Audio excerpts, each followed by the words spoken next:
Thanks for tuning in. This is the Christ Church ReThink Podcast, and it's just awesome because this is the Student Takeover edition. I'm here with Briar and Grace.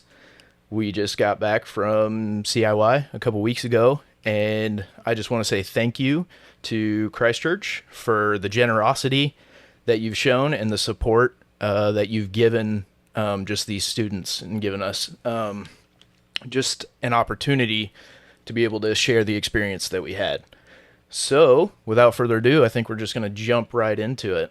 So, some of you have been before. What were you most nervous or excited about before the trip? For me, I was homesick. Well, I thought I was going to be. But once I got there, I actually wasn't. And then I was excited to grow in my faith. Okay. So, have you done anything like that before? Have you been to CIY or camp or anything? Never been to CIY. I did go to Oil Belt once, but I never spent the night. Yeah. Just because homesick. But I just was this year, God called me. I was like, you need to do it. So I stepped into it. I was like, yes, I will do it. Yeah. That's awesome. That's super cool. What were your thoughts going into that? When you made that decision? First, I was so scared, but then I was like, if this is something God has for me, it's going to be good. I'm going to learn from this and it's going to change my life. So I was super excited. That's awesome. What about you, Briar? So I went to CIY last year. Yeah. So I knew what I was getting into. But I was just excited to go again because last year was super fun. And I was just, like Grace, I was just excited to grow in my faith and just get closer to Jesus and just have some fun. Cool. So if you guys are open to it and wouldn't mind sharing a little bit, what did a typical day on the trip look like for you guys at CIY? We wake up really early. Kind of sucked. Yeah. There was what was that called? It was this prayer time where you spend an hour. Spiritual formation. Yes, that. Yeah. Did that, I think that started at 7. Mm-hmm. That was early, but yeah, did that. Yeah, and then we go get some grub, get some breakfast. Yeah. They have really good food. Okay. CIY usually does have some really good food. Okay. Hey, don't be fooled here now because not all university cafeterias are the same. All right. But how'd the rest of the day play out? So you guys got up a couple times to go to that Spiritual Formation Society thing, and you guys got to pray and walk all over campus and take part in that. But what did the rest of the day look like for you? We have a morning session. We get a sermon, and then after that we have some free time. So we just get to walk around campus, make some new friends, have fun. They have a bunch of games spread around campus, 9 squares, spike ball, bags. We played that. Yeah. Me and Josh kicked some butt in spike ball. We try to be the CIY defending spike ball champions every year. We also did Selah time, which is quiet prayer, by yourself for 10, 20 minutes, something like that. And then did youth group kind of sort of thing together. Mm-hmm. And then there was also electives, which is classes where you could grow in your faith on a certain subject. So those were about an hour each, and you could do 2 a day or something like that. Mm-hmm. Which ones did you go to? Oh, what were they called? I think there was the 3 main things the in top faith. 3? Yes. Yeah.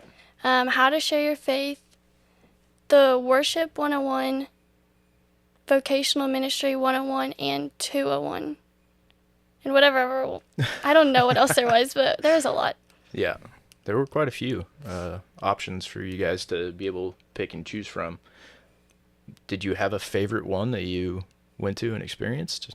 I think mine was vocational ministry 201, because that was for people who are called into ministry, which is something the Lord has brought to me. And so I was very interested in learning there's a lot about ministry that I don't know yet, and I learned a lot from that class, and so that really helped. Cool. So just to kind of get more into your experience during that week, did you see God show up in a specific moment? And if so, are you open to share with us what that might be? Yeah, so one of the night at our nightly sessions, we we did a thing where if you felt God calling you into like student ministry, then you went up to your leaders and you got a baton. And I was kind of on edge. I didn't know if I really wanted to do it yet or not. And so I kind of opened my heart, prayed about it, let Jesus speak. And then the next night during worship, we're down on the floor, we're singing. It's the last night. And I'm singing next to this kid. I didn't catch his name. I'm kind of sad about that. But we're just worshiping next to each other, and he turns to me and he says, "Hey, you have a really awesome voice. I think you should use it." And I just felt like that was God speaking to me and saying, "Hey, you need to do this." That's awesome. Yeah. That's such a cool moment. I think for me it was like also the baton, like grabbing it, because like being called into full-time ministry and like actually accepting the fact that you're going to move it from the past generation to the next generation, which is really cool. And then the other day was there was this rope, and there was orange ribbons and white ribbons, and the white ones were used like if you're making a first time like step in faith, and then the orange one was used like you kind of walked away from your faith, like you already accepted it, you kind of walked away, but then you like decided to go back to it. And so I thought it was really cool to see all the ribbons out there, because I think they said there was 100 white ribbons, like knowing there's 100 people that accepted Jesus for the first time. I thought that was so cool. That's a really awesome thing to experience and to see too. It was really cool to see some people from our group making those decisions, taking those steps, and just making that decision that if they had kind of strayed away to come back to Jesus. So you kind of got into it a little bit by talking about the guy on the floor, but maybe you have more to answer on this. Who on the trip encouraged you the most, and why would you say that would be? Probably Josh. He's the one that kind of invites me to everything and just kind of gets me up and into things. And I just feel like he's always just like been that guy that like helps me and just kind of like encourages me to do things with God. Well, thanks, Briar. I'm not really trying to cry on a podcast, but thank you. Thank you very much. What about you? I feel like I kind of have two. I don't know. But one of mine was Carrie, because like I've come to CIY like wanting to grow in my faith, but I feel like I'm very like far in my faith. Like, not say like I do all this stuff, but like being far in it, and I didn't know like what my next step could possibly be. Like, what else could I do? And actually, like, she helped me. She talked with it through me, and actually, like, there is an answer. I've waited like years like to find like what else could I do, and she told me, and that like made my whole trip. It was awesome. And then I don't know if I should say the name, but there's a couple people in our like we did youth group. It was like the small youth group with like 3 or 4 people, and I got to hear some of their stories and like their testimony of how like their life was rough, like it has been, and like seeing how like they still have joy even to this day because of what God has done. And like nobody else in their family might not be a Christian, but they are. And, like, that has got to be really hard. And so just seeing them like continue to like strive in their faith, and even when the whole world says it's not something and they continue to like walk in it anyway, I just feel like that's something that impacted me. Cool.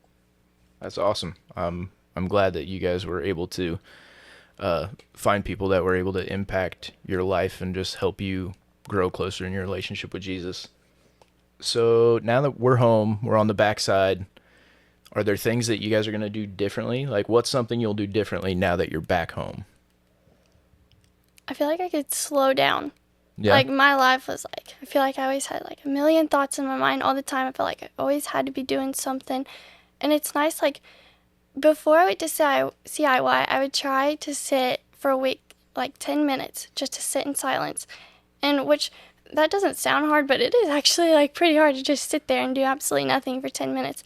But now, like, I can just sit and like calm my mind, like everything's fine. And so that's something I took away. And before I went to CIY, I would like every morning I wake up and I say, God, like whatever like you have for me today, like that's what I want. I will take up the cross. Like, I'm leaving my desires behind. I'm going to follow whatever it is you have for me. And so, like, yes, I was doing that, but I now, like, really understand why I'm doing that. Yeah, I'm kind of same, just like slowing down and being more open. Like before, it was kind of hard to just like accept what Jesus wanted for me and to put down my own desires. But yeah, I feel like it's starting to get a little bit easier to recognize those desires and those distractions and kind of put those to the side. That's awesome. I'm glad you guys are to a point where you can kind of recognize just the calling on your life and how God has been guiding and directing that just to bring you to this moment of where you are now. So, big question. I've already kind of seen the dates for next year. I've seen some of the locations. So, would you go again next year? And why or why not? Absolutely. Yeah, I'm definitely going next year. Yeah, planning Yes. on going next year? Yeah. Cool. So, yeah, that's just some things that we can talk about in the coming months. I know that tickets will be on sale again starting in October, and some of those locations fill up fast. So we can get together and be praying about where we want to see God move next year. Cool. Thank you guys for doing this and making this happen. And it's really been an honor and a privilege to kind of walk with you guys in the short time that I have, and to just see your example and how Jesus has worked in your life. Thank you guys. Welcome. Yeah. Thanks again, Christ Church, just for just how supportive and how generous you have been. And we're praying big, and we just pray that we can bring as many kids that are open to this experience and want to say yes to what God has in store for them. And we're excited for next year. Thank you, guys. So I think that was really good, guys. The only thing is, I realize I don't know if I introduced myself. I don't think you did. Yeah, You introduced us. I did. So, I don't know. I wonder if that'll be a problem, but yeah, I don't know. I don't know how to bring it back to that. Yeah. Because Stefan's going to have to piece this all together now. So, I could just add a sign off. Yeah, well, thanks again for joining us for Christ Church ReThink Podcast. My name is Josh Packer. I'm the high school student minister here at Christ Church, and it's awesome to get to experience life with these kids. See you guys next week.